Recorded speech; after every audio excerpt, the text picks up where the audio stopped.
The number one thing that's ruining your ability to find true love is what you tell yourself about relationships. The most limiting story you could say to yourself is that all men are bad, or all women are bad, or if I'm in a relationship, it disturbs my peace. Whatever your negative story is about the opposite sex or about relationships, that's why you don't have a great relationship. You need to stop telling yourself that story that is stopping you from finding true love. And you've got to ask yourself, where does it come from that all women are bad, or all men are bad, or relationships are not worth it, or relationships disturb my peace? Where does that come from?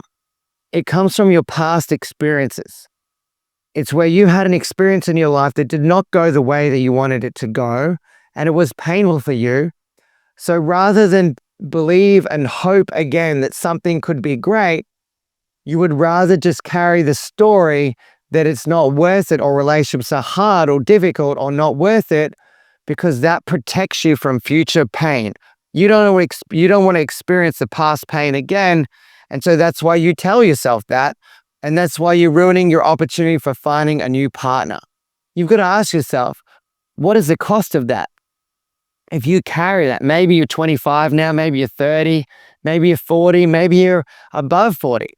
But if you carry that for another 5, 10, 15, or 20 years, and you look back at your life, ask yourself, is that worth it?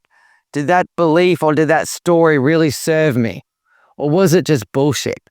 Because do you really think out of 7.5 or 8 billion people that there is not at least one person out there for you, not one, that could make you feel more peace, or more happiness, or more love, or more joy, or more fulfillment or meaning in your life? Of course there is. But you're going to destruct any possibility of that if you carry the story ongoing from now. It's not worth it. I used to carry that for quite some time in my own life, thinking that whatever my experience was with my past partners, that's how all women were. That's how things were going to be in the future.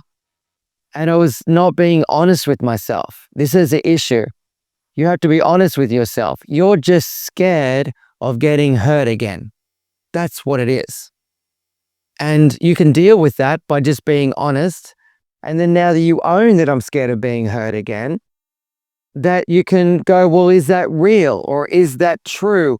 Or is it possible that I won't be? Well, you won't. You're going to keep hurting yourself ongoing. It's more hurtful day after day after day to carry that story, because it robs you of having the true unlimited depth and meaning of a relationship. Maybe you're putting your energy into your work or your career or the gym or whatever it is that you're focusing, and you think that things on the outside need to be better or need to change first before I get into a relationship. It's total bullshit. I'm just scared of not being enough. That's really it.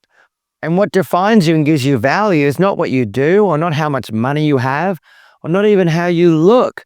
Those are finite things. Those are all temporary things. But what is not temporary and what is permanent is your soul and the spirit and the infinite love that you have to give to another human being. Start focusing on that. So maybe you need to go out there and start telling people a new story, that you know the right one is out there for you. Because it wasn't so long ago that I went out to a bar and I met these two lovely ladies, and they were quite attractive. They were successful in their career.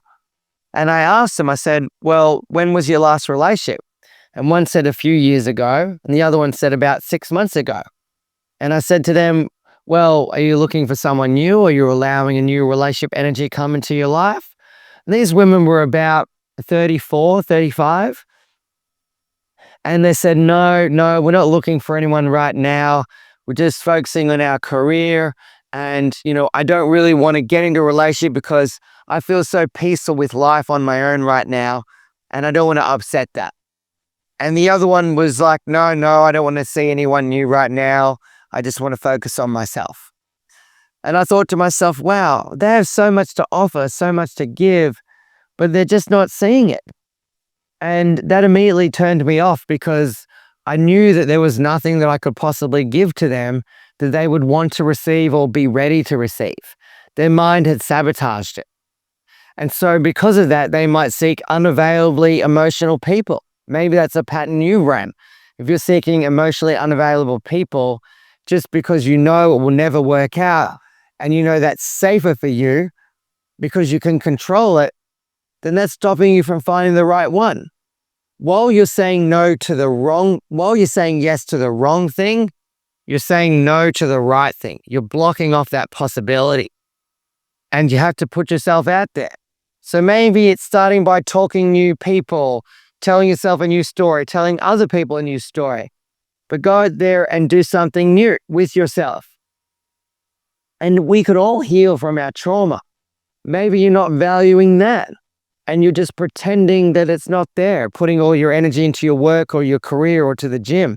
Sometimes what you see in society as being seen as positive is actually quite toxic for you. I met someone once where they would work from 3 or 4 a.m. in the morning till about 9 or 10 at night every single day. And I always wondered why they were doing that. What was the source of that? And it came out later was because that's how they were dealing with their past pain. They didn't want to feel their negative emotions. They didn't want to sit in that because if they were to feel their emotions, it would cause them to judge themselves too much. And maybe you have that pattern where you don't want to feel negative emotions from your past or what you're carrying because you carry too much shame and negative judgment if you were to just feel them. So you've got 2 types of awareness. You've got loving awareness and you've got judgmental awareness. Judgmental awareness is you saying that when I feel negative emotions, that means there's something wrong with me. That's judgmental awareness. And so you push it down. But loving awareness is when you see the negative emotion and you observe it and you go, oh, wow, that's not who I am. That's just a pattern of emotion that I'm carrying right now. And I love myself so much that I'm going to allow myself to feel it and let it out. Those people are the ones that have amazing lives. Those are the ones that are more emotionally intelligent. And emotional intelligence is far more valuable, I think, than academic intelligence. You could be intellectually very smart, be very good at math or engineering or AI or even making money, but that will only take you so far. Emotional intelligence is much rarer on this life. But for such a long time, I didn't value healing. I didn't value growth. I would go around blaming everybody else, blaming my parents as to why I wasn't successful or happy, living at my mum's house. That was something that was just going on and on and on, being a victim, looking at my friend and being jealous of him because his dad had a business and mine didn't, telling myself that I should have had an easier life or better parents. It was bullshit. I was just scared of failing. That's why I didn't do anything.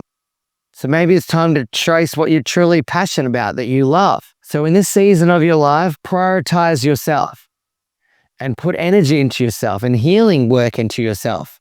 And life takes you through seasons. There's a season of winter. Winter is where things break down. The old has to break down for the new form to take place. Maybe that old relationship ends, or that career ends, or your health starts to decline. The old is going down. The old form is destructing in some way. But old form has to die for new form to be born. So what comes after winter? Spring. Spring is where new leaves are formed, new seeds are planted, new trees are growing. New form happens in your life. Maybe it's a new relationship, a new passion. Maybe it's something new that you're learning. The new season is coming in, new form is growing. After spring, what do you have? Summer. That's when things are tested, when you might be going through a temporary difficult season, but if you push through that temporary difficulty in that relationship or in that career or in whatever it is that you're learning, then you get to autumn. And autumn is where you can really enjoy the fruits of everything that you've been putting energy into. And you can start to reap the rewards. That's what autumn is about. So whatever season that you're in, know that it's temporary. You just have to get through that season. The next season is coming. I hope this has helped you. And if you'd like to be continuing your healing journey and learning more about how do you heal your trauma or become a successful life coach and make money helping other people to change their lives, maybe life coaching is for you. Comment entity below and we can give you the link to our upcoming training. And it's only $7 USD and it's 2 hours a day over 5 days. It's absolutely phenomenal. Hope this video has helped you, and I look forward to seeing you in the training if you join us.